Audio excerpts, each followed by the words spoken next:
In 1970, Venezuela was the richest country in Latin America, a regional powerhouse, the envy of the continent. By 2020, 80% of its economy had evaporated. 7 million people had fled, the largest peacetime collapse in modern history. Canada is currently the richest country in the G7 on a per capita resource basis. It sits on trillions of dollars in oil, minerals, and timber. And right now, today, it's showing every single symptom of the same disease that killed Venezuela. Now, before you click away thinking this is some political hit piece, stop. This isn't a story about socialism. It isn't about Chavez or Maduro or any particular government. It's about economics. Specifically, it's about what happens when a country stops making things and starts just selling assets. And it's about a pattern that's been documented for 60 years. A pattern that has a name. A pattern that's claimed multiple victims. Canada might be next. Canada's politicians love to brag about the country's $33 trillion in natural resources. You've heard the speeches, the press releases, the smug assurances that Canada is sitting on a gold mine. But here's what they don't tell you. Venezuela had the largest proven oil reserves on Earth, larger than Saudi Arabia, and its people are starving. Children are malnourished. Hospitals have no medicine. The largest oil reserves on the planet, and the country collapsed anyway. Resource wealth isn't a safety net.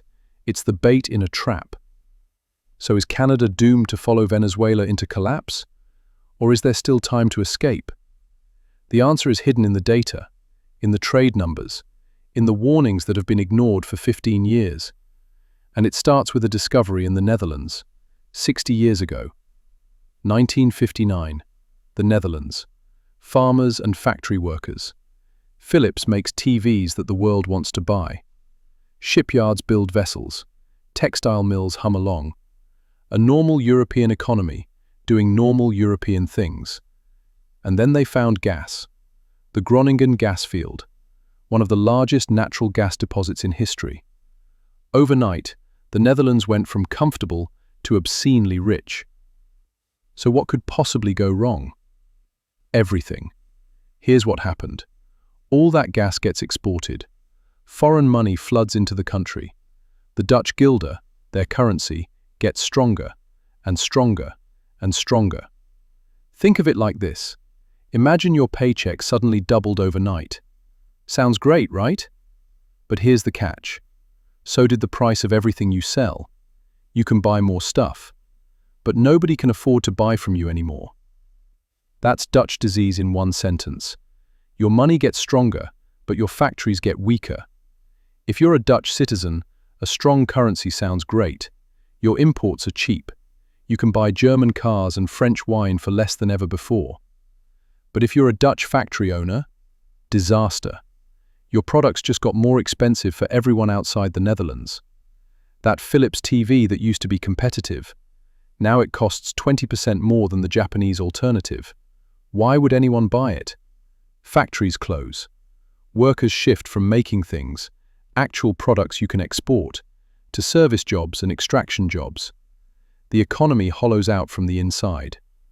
By 1977, the pattern was so obvious that The Economist magazine gave it a name: Dutch disease. The mechanism is brutally simple. When one sector booms, others must decline. A rising tide doesn't lift all boats. It drowns the ones that can't float. Now here's the thing. Dutch disease isn't a death sentence. One country figured out the cure. 1969. Norway discovers oil in the North Sea. Same resource shock, same potential for currency appreciation, same risk of economic hollowing. But Norway did something different. In 1990, they created the Government Pension Fund Global, and it has one rule that changes everything. All oil revenues go into the fund, and all investments must be made outside Norway. Think about what that does. The money from oil never actually enters the Norwegian economy. It goes directly into stocks and bonds in other countries, German companies, American tech firms, Asian infrastructure. So the Norwegian kroner never appreciated the way the Dutch guilder did. Norwegian factories stayed competitive, Norwegian workers kept making things the world wanted to buy. And the oil wealth? It's sitting in a fund worth $1.74 trillion, waiting for the day the oil runs out. They turned a curse into an inheritance. Today, Norway's GDP per capita is 70% above the OECD average. They went from slightly below average in 1970 to one of the richest countries on earth. Norway chose to save its wealth, to invest it for future generations, to protect its productive economy from the poison of easy money.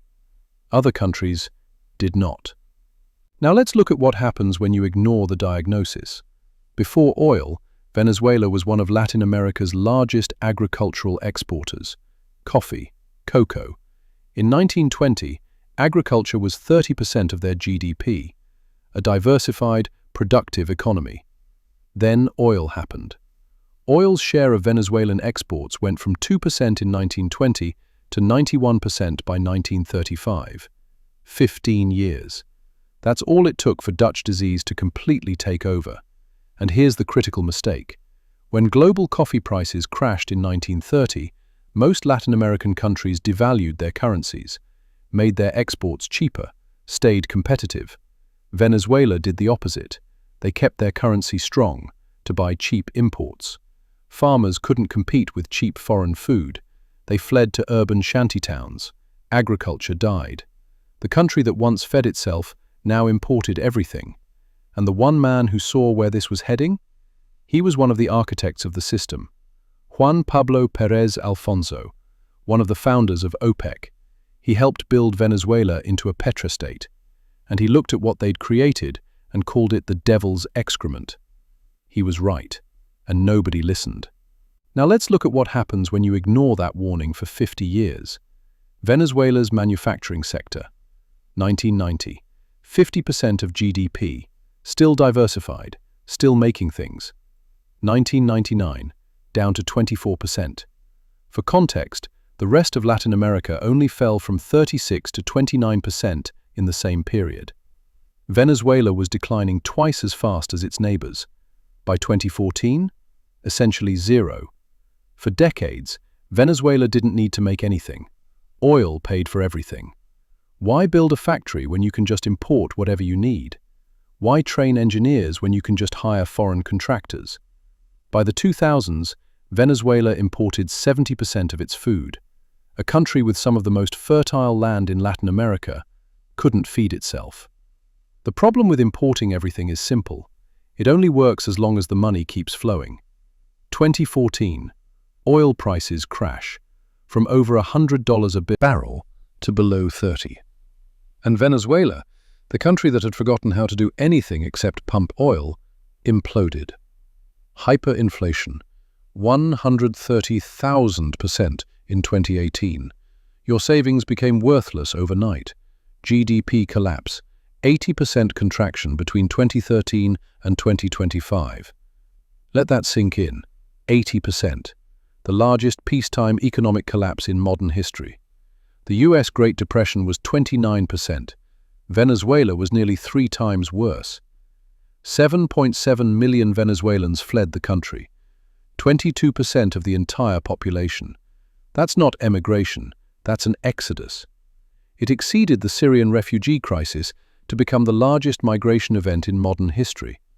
Over 50% of doctors emigrated. Hospitals ran out of medicine. Children went malnourished. And oil production itself crashed from 3.4 million barrels a day in 1998 to roughly 900,000 today. They couldn't even pump the oil anymore because the skilled workers had left and the infrastructure had rotted.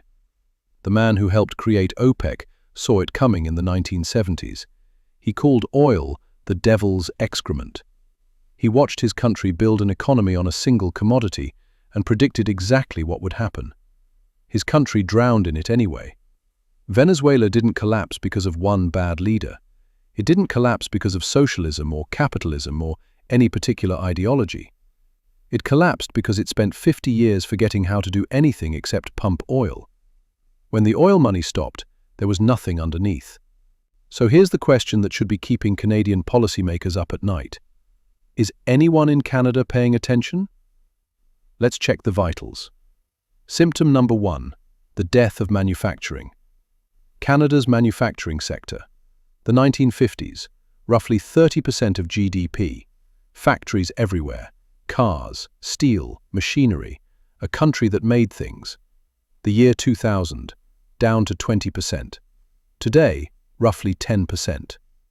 Now you might think, that's just globalization. That's happening everywhere. And you'd be partially right. But here's what makes Canada different. Between 2003 and 2009, Canada lost over 500,000 manufacturing jobs. 500,000 workers. And here's the part that should make you pay attention. More than 300,000 of those jobs vanished before the Great Recession even began. This wasn't a recession casualty. This was something else. University of Ottawa economist Serge Coulombe did the math. His conclusion? 53%. More than half of Canada's manufacturing job losses were caused by the exact same mechanism that hollowed out Venezuela. Here's why. About 80% of changes in the Canadian dollar can be attributed to oil prices. Every 10% change in oil produces roughly a 3% change in the loonie's value. When oil boomed in the 2000s, the Canadian dollar surged from 62 cents to near parity with the US dollar, and manufacturing got crushed. But statistics are abstract. Let me show you what this looks like on the ground. General Motors Oshawa Complex. In the 1980s, this plant employed over 23,000 workers. It was the economic heartbeat of an entire region. Families bought homes, kids went to college. The future seemed secure. 2019, the plant closed entirely. 2021, partial reopening. 2025, 2026, another 2,250 jobs being eliminated. Meet Todd Forbes. He's 48 years old. He's worked at GM Oshawa for decades, raised a family on that income, built a life. In January 2026, he's getting laid off. Windsor's unemployment rate right now? 11.1%. This isn't a recession, this is structural decay. The slow-motion death of Canada's industrial heartland. The Heinz plant in Leamington, Ontario, 104 years of operation, generations of families working the same production lines. November 2013, closed, 740 jobs eliminated. Here's the context that makes this worse. The closure came just months after Warren Buffett's Berkshire Hathaway and Brazilian firm 3G Capital acquired Heinz for $28 billion, one of the largest food acquisitions in history. And one of the first things they did was shut down a plant that had operated since 1909. Rebecca Zlotnick worked at that plant for 11 years. She has 4 children. When a 104-year-old factory closes months after a $28 billion acquisition, something is deeply broken. Now let me show you the number that tells the whole story. Canada's trade surplus with the United States, roughly $100 billion.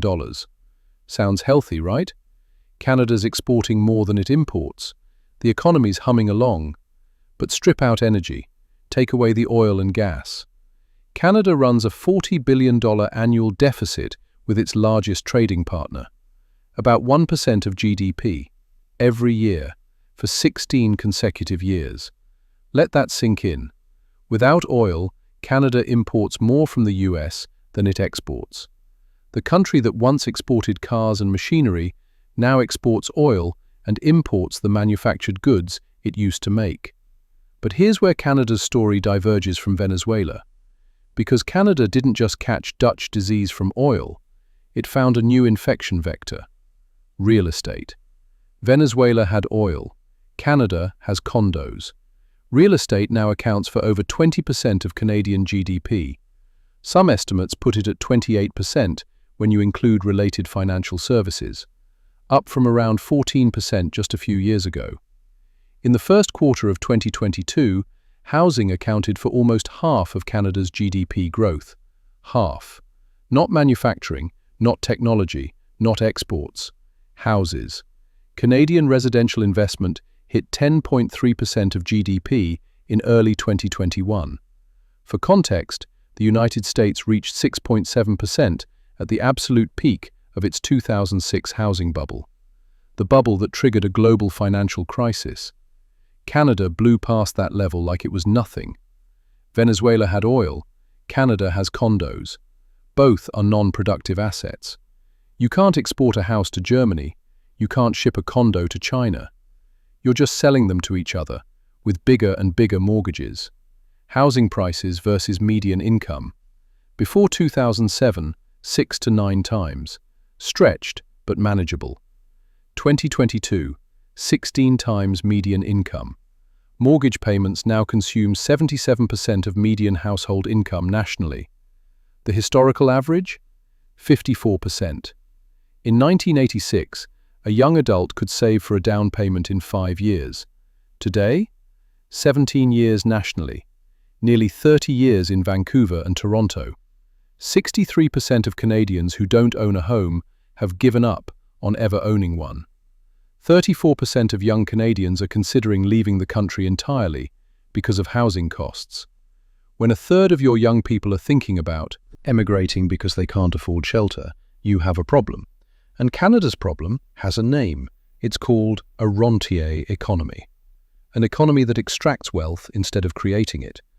If you're enjoying this cheerful breakdown of economic hollowing, do me a favor and destroy that like button. Now, you might think nobody saw this coming. You'd be wrong. They were screaming about it for 15 years. 2003. The Dallas Federal Reserve rates Canadian real estate exuberant.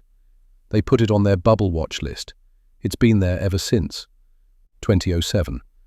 A Canadian parliamentary committee publishes a report warning that the country is witnessing, and I'm quoting here, long-term structural change favoring resources at the expense of manufacturing. 2010. Bank of Canada Governor Mark Carney issues a warning. They did not act. 2011 and 2012. Finance Minister Jim Flaherty launches what you might call a one-man crusade. He tightens mortgage rules 4 separate times between 2008 and 2012. He personally calls bank executives to scold them for promoting low rates. Jim Flaherty was the only one trying to stop this. He died in 2014. And when he was gone, nobody picked up the torch. 2012. Statistics Canada reports household debt to income has reached 163%, the same level as the United States and United Kingdom before their crashes. Same year, the Bank of Canada names household debt the biggest risk to the country's financial system. Same year, the OECD states, publicly, that Canada has entered a form of the dreaded Dutch disease. 2021. The Bank for International Settlements, the central bank of central banks, conducts a global financial stress test. They find that Canada is the only country triggering warning indicators in all 4 categories of financial stress. Not one category, not 2, all 4. The Global Banking Authority was waving a red flag, and Canada kept building condos. 2022. UBS ranks Toronto as having the highest real estate bubble risk in the world, Vancouver in the top 10. And then, in 2024, the Bank of Canada finally admitted what the data had been screaming for years. Senior Deputy Governor Carolyn Rogers gave a speech, and she used language you almost never hear from a central banker. And Deputy Governor Paul Beaudry added this: not Venezuela, Argentina. Because even comparing Canada to Venezuela was too provocative for a central banker. But the message was clear. The people running Canada's economy know something is deeply wrong. So why hasn't anything changed? Follow the money. To understand why nothing changes, you have to understand who profits from the current system. Canada's Big 6 banks. 2021. Combined profits of $57.4 billion. Bonuses paid to executives and traders, $18.8 billion. Nearly half of all bank lending in Canada is tied to residential mortgages. Low risk, stable returns, backed by the implicit guarantee that the government will never let housing prices crash. For the banks, real estate isn't a bubble, it's the business model. And here's the part that should make you angry. The spread between the Bank of Canada's overnight rate and what banks charge on their prime rate has widened, from 175 basis points to 220. They've literally increased their profit margin on every mortgage, while the country got poorer. The Canadian Real Estate Association, CREA, 160,000 members, one of the most powerful lobbying forces in the country. They've operated a political action committee network since 1985. They maintain 24 separate lobbying issues with the federal government. They hold annual PAC days on Parliament Hill, where realtors meet directly with members of Parliament. 160,000 realtors, and they're organized. Every policy that might cool the housing market faces an army of lobbyists. And then there's the generational divide. If you bought a house 20 years ago, you've seen your wealth explode. Prices up 375% nationally, 450% in Toronto, 490% in Vancouver.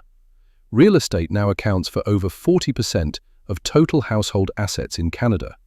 About $1 trillion is transferring from boomers to younger generations between 2023 and 2026. But here's the catch: it's consolidating, not distributing. Children of homeowners are twice as likely to become homeowners themselves. 31% of first-time buyers now receive family help, up from 20% in 2015. The average gift? $115,000. And Canada has no inheritance tax, the only G7 country without one. If you own a house, this system made you rich. If you don't, it's designed to keep you out. That's not a market failure, that's a feature. So the system benefits those who already have, and they have the power to keep it that way. But forget Venezuela for a moment. Let's just look at where Canada stands among its peers. The same resource wealth, the same hollowing out of industry, the same reliance on an unproductive asset class. The timelines don't match perfectly, but the trajectory? Unmistakable. But let's set Venezuela aside entirely. Let's compare Canada to countries nobody would call failed states.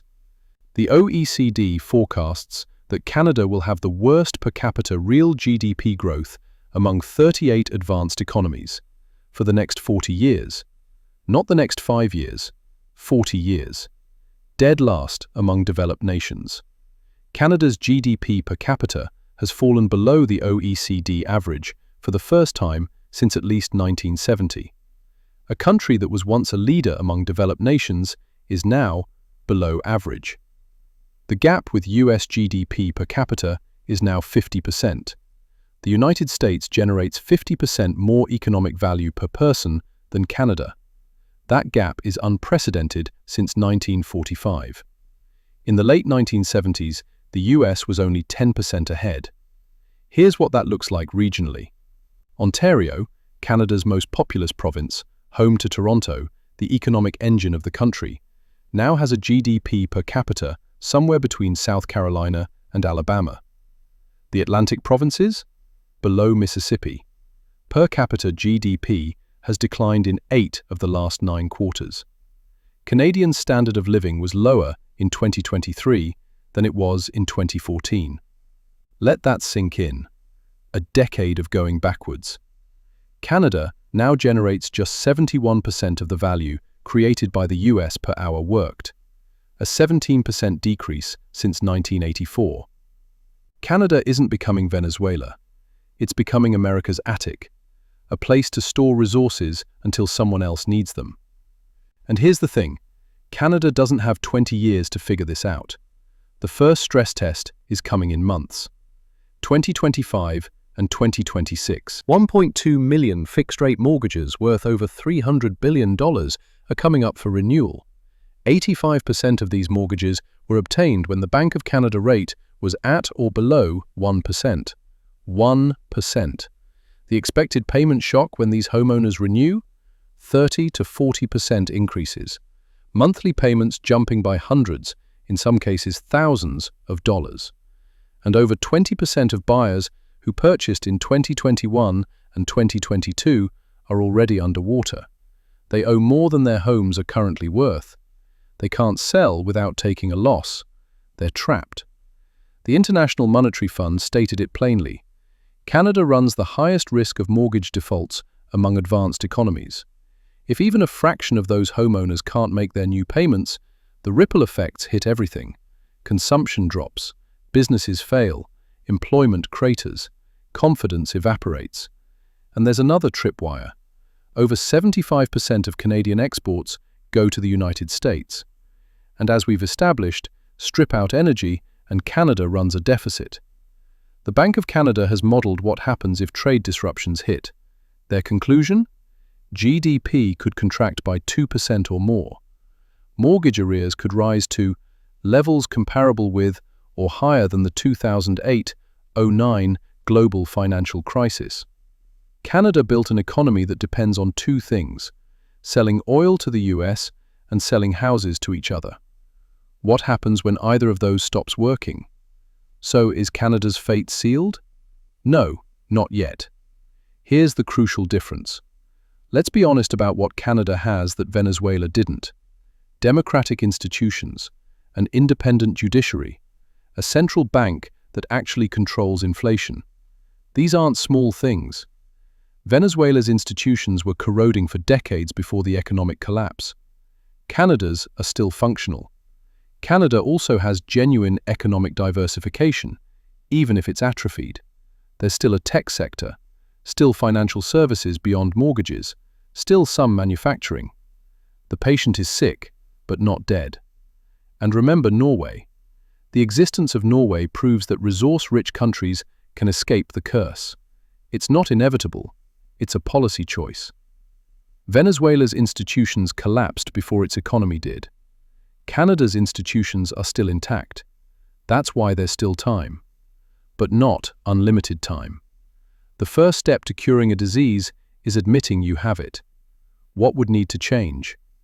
A sovereign wealth fund, like Norway's, to sterilize resource revenues and prevent currency appreciation from destroying other industries.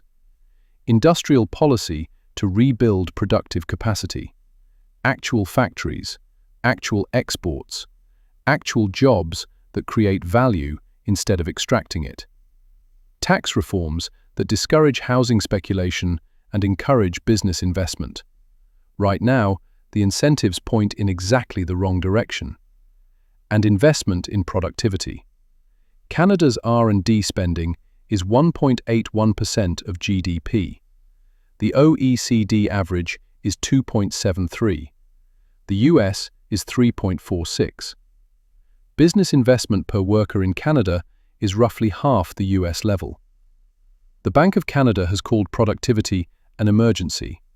Those are their words. Emergency. The solutions exist. The policies are known. Norway implemented them. Other countries could too.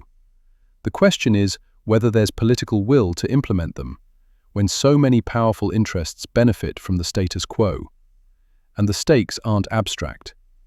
63% of non-home-owning Canadians have given up on ever owning a home. In 1981, over two-thirds of Canadians aged 25 to 29 lived independently.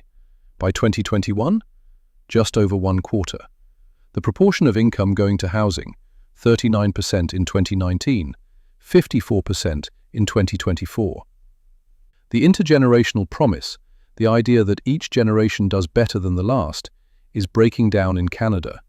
And unlike a stock market crash, you can't just wait for this to recover.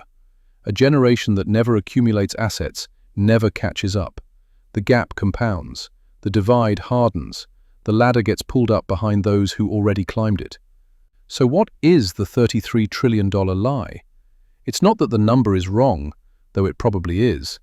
The actual Statistics Canada valuation of Canadian natural resources is closer to $1 to $2 trillion. But that's not the point. The point is that the number is irrelevant. Venezuela had the largest proven oil reserves on Earth, larger than Saudi Arabia, larger than Iran, larger than anyone, and it didn't save them. Their people are starving, their doctors fled, their economy collapsed by 80%. The lie is believing that resource wealth makes you rich. Real wealth isn't what's under the ground. It's not oil, it's not minerals, it's not timber, and it's definitely not condos you sell to each other with borrowed money. Real wealth is what a country can build, create, export, its skills, Its factories, its innovation, its productive capacity that doesn't evaporate when commodity prices crash or housing markets correct. Canada used to have those things. It's been trading them away for decades. First for oil money, then for real estate gains. That's the $33 trillion lie.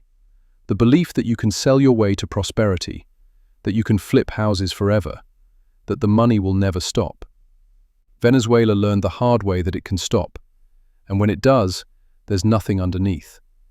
The question isn't whether Canada is exactly like Venezuela. It's not. The institutions are different.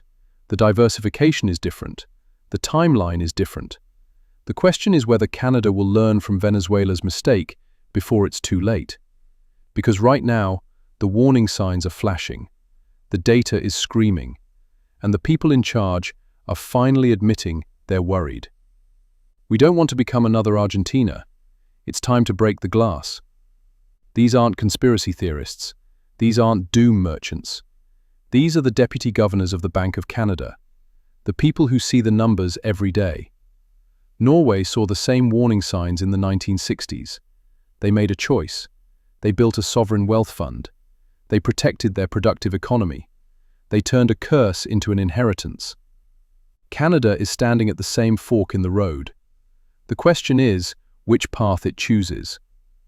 If this video made you think differently about the Canadian economy, share it. Send it to someone who needs to see this.